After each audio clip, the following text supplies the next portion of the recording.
అంత పెరుగుతుంది. అదే సూత్రాన్ని నేను ఇప్పటికీ ఛానల్లో సామాన్యంగా సంచలనాత్మకమైన వార్తలు కూడా ఇస్తుంటాం.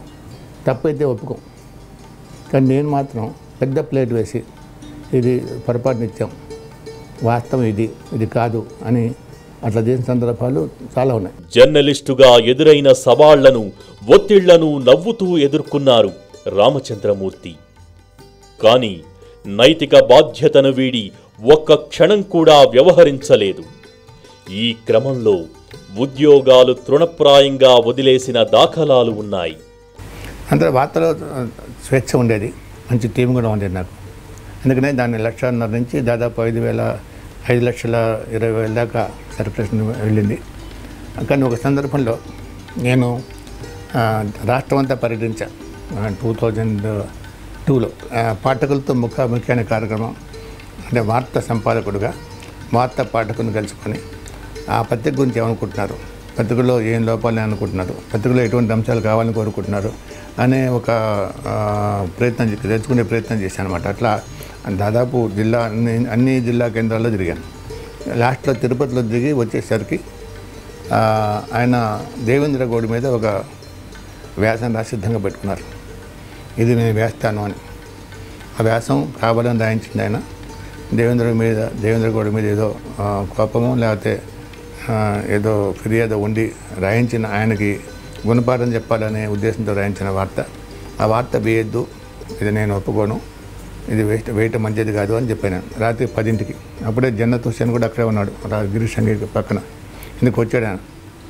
అయితే okay if you don't approve it will not publish it అన్నాడు ఆయన.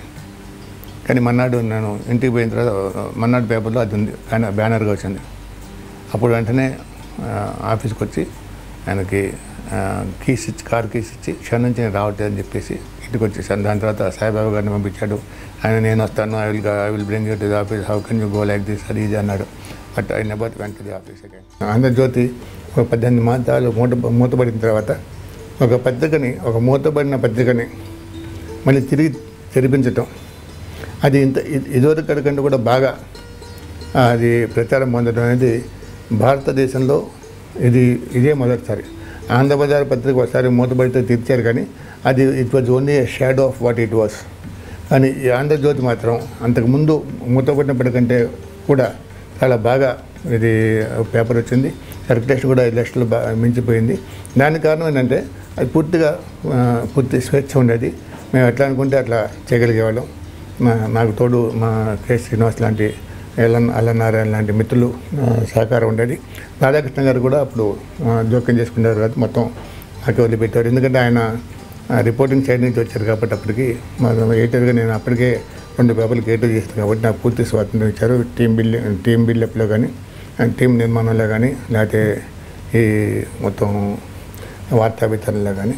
అందుకని ఆంధ్రజ్యోతిలో కూడా అదే రకమైన సామాజిక స్ఫూర్తితో చాలా అంశాలు పెట్టాం. యాక్చువల్గా ఎన్నికల టైంలో పీపుల్స్ ఎజెండా అని తయారు చేసాం. అంటే ప్రజల ఎజెండా.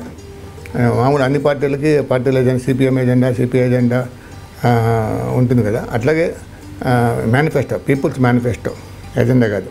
ప్రతి పార్టీకి ఒక మేనిఫెస్టో ఉంది. ఎలక్షన్ టైంలో కాంగ్రెస్ మేనిఫెస్టో, టీడీపీ మేనిఫెస్టో లాగానే అసలు ప్రజలేం కోరుకుంటున్నారు, ప్రజలేం కావాలని కోరుకుంటున్నారని మొత్తం సర్వే చేయించి ఇన్పుట్ తీసుకొని మొత్తం పీపుల్స్ మేనిఫెస్టో అని తయారు చేసాం.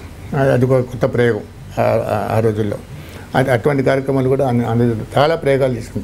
తెలుగు జర్నలిజంలో బహుశా మా టీం చేసిన ప్రయోగాలు ఇంకే టీం చేసి ఉండదని నా నమ్మకం.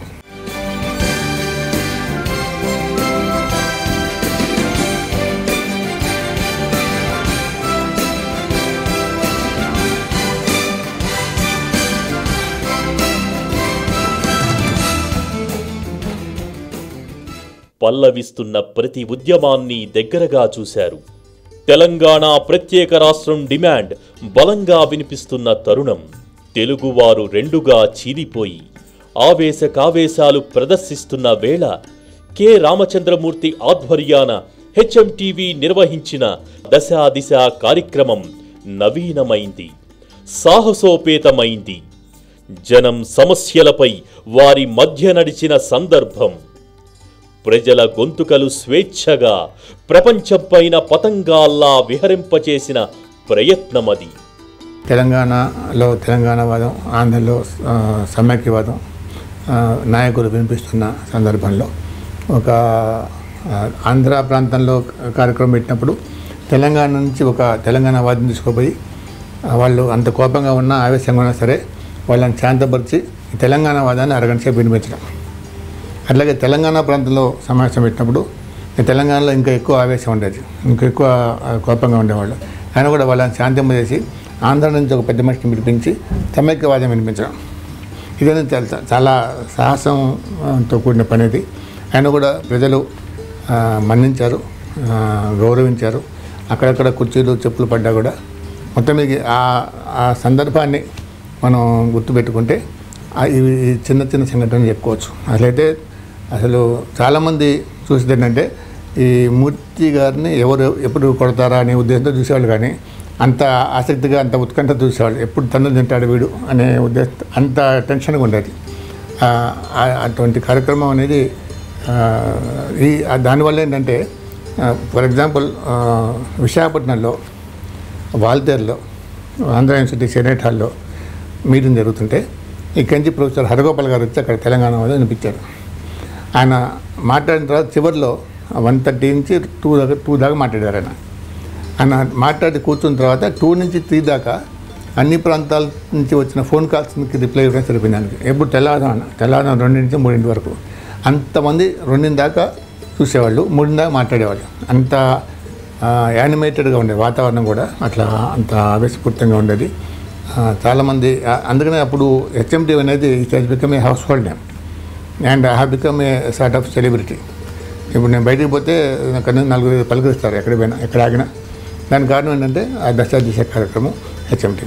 ప్రణయ యాత్రలకు, ప్రబంధ కావ్యాలకు కేంద్ర బిందువైన కాశ్మీరం కల్లోల కాసారంగా మారిన వేళ, పలకరింపు కోసం గాయపడ్డ కాశ్మీరం ఎదురు చూస్తున్న వేళ, కె రామచంద్రమూర్తి కాశ్మీర్లో తిరుగుతూ ప్రతి గుండెను తట్టారు. వారి బాధలు గాథలు మండుతున్న మంచు కాశ్మీరంగా తెరకెక్కించారు. మిగతా ప్రపంచానికి నేటి కాశ్మీరం ఏమిటో చూపించారు. జాతీయ ఛానళ్ల బాధ్యతను ఆయన మోసిన సందర్భం అది. ఉగ్రవాదులు రెచ్చగొట్టినా, పాకిస్తాన్ రెచ్చగొట్టినా, ఎవరు రెచ్చగొట్టినా కూడా విద్యార్థులు తుపాకుల ముందు నిలబడి, ఎక్కుపెట్టిన తుపాకుల ముందు నిలబడి నినాదాలు చేస్తున్నారంటే, రాళ్ళు రుగుతున్నారంటే, తుపాకీని ఒక రాయితో ఎదుర్కొంటున్నారంటే వాళ్ళు ఎంత తెగింపు ఉండాలి, ఎంత విసిగిపోయి ఉండాలి, వాళ్ళు మరి ఎంత కోపంతో ఉండాలి అనే విషయం నాకు చాలా ఆశ్చర్యం కలిగింది అనమాట. ఇక్కడ ప్రపంచంలో మరి ఎక్కడ కూడా ఒక శతఘ్నికి ఎదురుగాతో రాయి పట్టుకొని నిలబడిన విద్యార్థిని యువకుడిని ఒక చూడలే మనం. గెరిలా పోరాటాలు చేయడం వేరు, కానీ చచ్చిపోతామని తెలిసి కాల్పులు నిశ్చయంగా జరుగుతాయని తెలిసి కూడా ఆ రాళ్ళు రవ్వటం, వాళ్ళ ముందు నిలబడటం, ప్రదర్శనలు చేయటం, నినాదాలు చేయటం అనేది చాలా విశేషంగా కనిపించింది నాకు. అసలు ఏం జరుగుతుంది అక్కడ అనేది భారతదేశంలో సమాజానికి తెలియదు. చాలామంది నాయకుల్ని ఇంటర్వ్యూ చేశాను, గంటల తరబడి మాట్లాడాను. ఒక దశ లాంటి కార్యక్రమం కూడా కాశ్మీర్లో, శ్రీనగర్లో ఏర్పాటు చేసి అక్కడికి చాలామంది పౌర హక్కుల నాయకులు వచ్చారు, కాశ్మీర్ యూనివర్సిటీ ప్రొఫెసర్లు వచ్చారు, విద్యార్థి నాయకులు వచ్చారు, కొంతమంది వేర్పాటువాదులు వచ్చారు. చాలా వాడిగా వేడిగా చర్చ జరిగింది. ఇండియన్ గవర్నమెంట్ తమని సైన్యంతో పనిచేస్తోంది, తమ హక్కుల్ని కాలరాస్తోంది, తమ జీవితాలని బుగ్గు చేస్తోంది అనే అభిప్రాయంతో వాళ్ళు ఉన్నారు. కాబట్టి ఆ అభిప్రాయంతోనే వాళ్ళు మాట్లాడతారు. అందుకనే మీరు ఇండియాకి ఎప్పుడు వచ్చారు, ఇండియా ఎప్పుడు పోతారు అని మాట్లాడుతుంటారు. కానీ కాశ్మీర్ ప్రజలు స్వతహాగా శాంతి కాముకుడు. వాళ్ళ కాశ్మీర్ రాజ్యం చరిత్ర చూసినా, ఆ ప్రజలతో మాట్లాడినా, వాళ్ళ ఇళ్ళకి వెళ్ళి చూసినా చాలా ప్రేమాస్పదులు, శాంతి స్వభావం ఉన్నవాళ్ళు, ఎవరితో ఘర్షణ పెట్టుకోరు. ముఖ్యంగా అక్కడ సూఫీ మొత్తం ప్రచారణ ఉంటుంది, దాన్ని నమ్ముతారు. కానీ వాళ్ళు అగ్రెసివ్ ఇస్లామిక్ టెండెన్సీస్ వాళ్ళు లేనేలేవు. మన ప్రభుత్వం సరిగ్గా ఉంటే, మనం కనుక కాశ్మీర్ ప్రజల్ని ప్రేమిస్తే, కాశ్మీర్ భూభాగాన్ని కాకుండా కాశ్మీర్ ప్రజల్ని కూడా మనం ప్రేమించి ఉంటే, కాశ్మీర్ ప్రజల కష్ట నష్టాలని మన కష్ట నష్టాలుగా భావించుంటే, వాళ్ళకి ఎప్పుడు వాళ్ళ హక్కులకి భంగం కలిగినా కూడా మెయిన్ల్యాండ్ ఇండియాలో ఉన్నవాళ్ళు అంటే ఢిల్లీలో, లక్నోలో, హైదరాబాద్లో, చెన్నైలో, బెంగళూరులో ఉన్న ప్రజలు కూడా ఎలుగెత్తి చాటి ఉంటే, వాళ్ళకి మద్దతు పలికి ఉంటే ఇంకో రకంగా ఉండదు. వాస్తవానికి అరుంధతి రాయ్ శ్రీనగర్ వెళ్ళిన తర్వాత ఈ పరిస్థితి వాళ్ళ ఆలోచన కూడా కొంత మార్పు అవుతుంది. ఒక here is a leader, here is an intellectual, a right activist who has come in our support అనే ఒక నమ్మకం వాళ్ళకి కలిగింది. అంటే ఇండియాలో కూడా మన గురించి మాట్లాడే వాళ్ళు ఉన్నారు, మన తరఫున మాట్లాడే వాళ్ళు ఉన్నారు, మనకు మద్దతుగా మాట్లాడే వాళ్ళు ఉన్నారు, వాదించే వాళ్ళు ఉన్నారు, ప్రభుత్వాన్ని ధిక్కరించి మన పక్కన నిలబడే వాళ్ళు ఉన్నారు అనే ఒక నమ్మకం కలిగింది వాళ్ళకి. అందుకని కొంత వాళ్ళలో కూడా మార్పు వస్తుంది. కానీ అటువంటి సంఘటనలు చాలా తక్కువ. అరుంధతి రాయ్ లాంటి వాళ్ళు మన దేశంలో చాలా ఎక్కువ మంది లేరు. ఈవెన్ కమ్యూనిస్టులు కూడా ఆ పని చేయలేకపోయారు, వాళ్ళలో ఒక విశ్వాసం కలిగించలేకపోయారు. నేను గిలానీతో, సయ్యద్ అలీ షా గిలానీతో మాట్లాడాను. ఆయన ఇంటికి వెళ్ళాను. ఆయన గృహనిర్బంధంలో ఉన్నాడు, పోలీసులు అలౌ చేయలేదు. చాలా కష్టపడి రిస్క్ తీసుకొని పర్మిషన్ తీసుకొని వెళ్ళాల్సి వచ్చింది ఆయన దగ్గరికి. వెళ్ళిన తర్వాత ఆయన చాలా ఆప్యాయంగా మాట్లాడాడు, చాలా ఖండితంగా మాట్లాడాడు. ఏమాత్రం సాఫ్ట్గా మాట్లాడినా కూడా ఏమాత్రం రాజీ లేని ధోరణిలో మాట్లాడారు. ఆయన పాకిస్తాన్కి అనుకూలమైన కాశ్మీర్ నాయకుడు. ఆయన తర్వాత ఇతర కాశ్మీర్ నాయకులు, హురియత్ నాయకులు ఇంటికి వెళ్ళాం. వాళ్ళు కూడా ఎవరు మాట్లాడినా ఏంటంటే భారతదేశంతో కలిసి ఉండాలని ఈ లోయలో, కాశ్మీర్ లోయల ప్రజల్లో 10%, 15% మంది కంటే ఎక్కువ మంది లేదు. అదే అలాగే పాకిస్తాన్తో కలిసి ఉండాలని కూడా చాలామందికి లేదు. మేము స్వతంత్రంగా ఉండాలని కోరుకుంటున్నాం. మనం స్వతంత్రంగా ఉండనివ్వకపోతే, మమ్మల్ని ఇట్లాగే అంచివేస్తుంటే మేము పాకిస్తాన్ వైపు పోవాల్సిన పరిస్థితి ఏర్పడుతుంది. కానీ మమ్మల్ని మీరు ఇంకా ప్రజాస్వామ్యబద్ధంగా మమ్మల్ని గౌరవిస్తే, ఆ హక్కుల్ని కాపాడితే, మాకు అభివృద్ధి చెందే అవకాశాలు కల్పిస్తే, మేము ఇండియాతో కలిసి జీవించే అవకాశాన్ని కూడా పరిశీలిస్తాం. ఇప్పుడైతే ఇప్పుడున్న పరిస్థితుల్లో గత 5-6 మాసాల్లో జరిగిన సంఘటనల తర్వాత దాదాపు 100 మంది విద్యార్థులు ప్రాణాలు కోల్పోయిన తర్వాత సైనికుల కాల్పుల్లో ఇప్పుడు ఇండియాకి అనుకూలంగా మాట్లాడే రాజకీయ నాయకులు ఎవరు కూడా ఇక్కడ ఉండరు. ఎవరైనా మాట్లాడినా కూడా వాళ్ళు దొంగలే కానీ ప్రజల అభిప్రాయాన్ని వాళ్ళు ప్రతిబింబించేవాడు కాదు అని చాలా స్పష్టంగా చెప్పారు. అది మాత్రం నా వృత్తి జీవితంలో చాలా సంతృప్తి కలిగించిన ఘట్టం. ఆయన ఇంటర్వ్యూలు ప్రత్యేకం. అది ఛానల్ అయినా, పత్రిక అయినా, అవి ప్రత్యేక అలంకరణలు.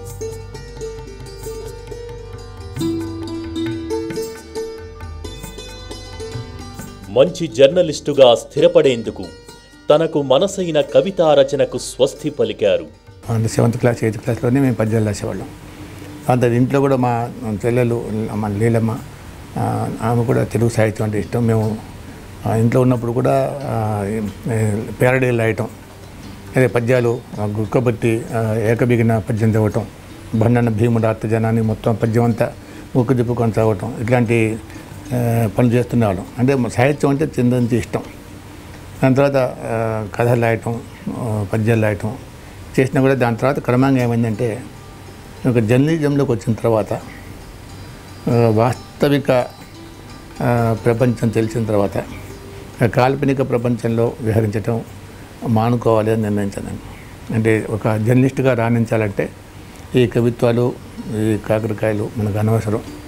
మనం సీరియస్ జర్నలిస్ట్గానే ఉండాలి, సమాజంలో జరిగే వాస్తవాన్ని గమనించాలి, వాటి గురించి రాయాలి అని ఒక నిర్ణయానికి వచ్చాను. కవి అయిన వాడు ఎవరు కూడా ఎడిటర్ కాలే. ఒక పెద్ద మంచి జర్నలిస్ట్గా పేరు తెచ్చుకోవాలి. నాకు తెలిసినట్టు తెలుగులో నేను మంచి జర్నలిస్ట్గా పేరు తెచ్చుకోవాలనుకున్నా. అందుకని కవిత్వానికి దూరంగా ఉండాలనుకున్నా. దాని తర్వాత ఇప్పుడు ఆవేశపడి వార్తలో ఉన్నప్పుడు వరుసగా కొన్ని కవిత్వం రాసా, కానీ కొన్ని గేయాలు రాశాను. కానీ మొత్తం మీద కవిత్వం it is not our cup of tea అని అనుకొని దానికి దూరంగానే ఉన్నా. రామచంద్రమూర్తి కలం సృజించిన రచనలు ఎన్నో. కాలమేఘం, సకాలం, అమీబా, విద్యుత్వలయం మొదలైనవి. అది ఉదయంలో ఉన్నప్పుడే ఈ జర్నలిస్టుల ప్రవర్తన, మేనేజ్మెంట్ ముందు వాళ్ళు మాట్లాడే పద్ధతి, ఒక యజమాని ముందు మాట్లాడే పద్ధతి, దాని తర్వాత వచ్చి కింది వాళ్ళని హింసించే పద్ధతి, ఇది చూసిన తర్వాత జర్నలిస్టుల మీదనే ఒక నవల రాయాలనిపించి అమీబా అనే ఒక నవల మొదలుపెట్టా. ఇప్పుడు పురాణ సుబ్రహ్మణ్యం గారు ఉదయం వీక్లీ 8 ఉండేవారు హైదరాబాద్లో. అది దాదాపు సగం రాసిన తర్వాత ఆయనకి మిగతా తోటి జర్నలిస్టుల ఒత్తిడి కారణంగా, అంటే నా రచనలో పాత్రలు కొంతమంది పోల్చుకొని తమ గురించి అనుకొని ఆయన మీద ఒత్తిడి తెచ్చేది ఆఫ్ చేయించారు. దాని తర్వాత అది కంప్లీట్ చేయలేదు. ఇప్పటికి కూడా అది అట్లాగిపోయింది. ఆఫ్ఘనిస్తాన్ మీద అమెరికా దాడి చేస్తుంది. క్లింటన్ ప్రెసిడెంట్గా ఉండేవారు. ఆ టైంలో చాలా సమాచారం వచ్చేది మనకి ఆఫ్ఘనిస్తాన్ గురించి, అమెరికా సైన్యం గురించి, దాడుల గురించి, అమెరికా పెత్తందారీ పోకళ్ళ గురించి, అట్లాగే ఇస్లామిక్ దేశాలలో ఉన్న పరిస్థితుల గురించి, ఆఫ్ఘనిస్తాన్లో పరిస్థితుల గురించి, ఆఫ్ఘనిస్తాన్కి ఇండియాకు ఉన్న సంబంధం గురించి చాలా సమాచారం నాకు తెలుసు. నేను ఏదో చదువుకున్న పుస్తకాల్లో తెలుసు. దాంతో ఇంటర్నెట్లో కూడా చాలా వచ్చి పడుతుంది. ఇదంతా మా పత్రికల్లో రాయడం సాధ్యం కాదు. రాసినా కూడా పెద్ద ఎవరికి ఇంట్రెస్ట్ ఉండదు. దీన్ని మనం ఫిక్షనైజ్ చేస్తే ఎట్లా ఉంటుంది, దీన్ని ఒక కథలాగా ఒక నవల్లా చెప్తే ఎట్లా ఉంటుందని ఆలోచించి ఒక డైలీ సీరియల్ రాశాను. దాదాపు ఒక 6 నెలలు 7 నెలలు డైలీ సీరియల్ రాశాను. అది ఉదయం ఈ సీరియల్ రాయటం, ఈవినింగ్ 8 రాయటం. అది ఆ పని దాదాపు 6 నెలల పాటు సాగింది. అది దాని పేరే కాలమేఘం. అది ఆఫ్ఘనిస్తాన్లో వర్తమాన పరిణామాలకి అద్దం పట్టే ఒక నవల అనమాట. అది ఒక జర్నలిస్టిక్ నావెల్. అది దానికి తెలుగు యూనివర్సిటీ వాళ్ళు ఏదో పురస్కారం కూడా ఇచ్చారు. అది నవల, దాంట్లో నవలకు ఉండాల్సిన లక్షణాలు ఎన్ని ఉన్నాయో నాకు తెలియదు, కానీ ఒక విషయాన్ని మాత్రం, ఆఫ్ఘనిస్తాన్లో జరుగుతున్న పరిణామాన్ని అందరికీ అర్థమయ్యే విధంగా, నేను పాఠకులందరికీ అర్థమయ్యే విధంగా చెప్పాననే సంతృప్తి మొత్తం నాకు ఉంది. అది చాలా సంతృప్తి కలిగించిన ఘట్టం నా జర్నలిజం జీవితంలో. దూసుకొచ్చే సాంకేతిక విస్ఫోటాలను అందిపుచ్చుకుని తన పనితనానికి కొత్త సొగసులను సొబబుగా అద్దుకున్న నేర్పరి. కొత్త దారులు వేయటంలో ఆయనకు ఆయనే సాటి. మానవ హక్కులు కాపాడేందుకు ఎంతటి సాహసానికైనా వెనుకాడని ధీశాలి. బలహీనులకు బలమైన అండ ఆయన కలం గళం. మానవాళి శుభం కోరుతూ ఝళిపించే కొత్త కళలకు స్ఫూర్తి డాక్టర్ కె రామచంద్రమూర్తి.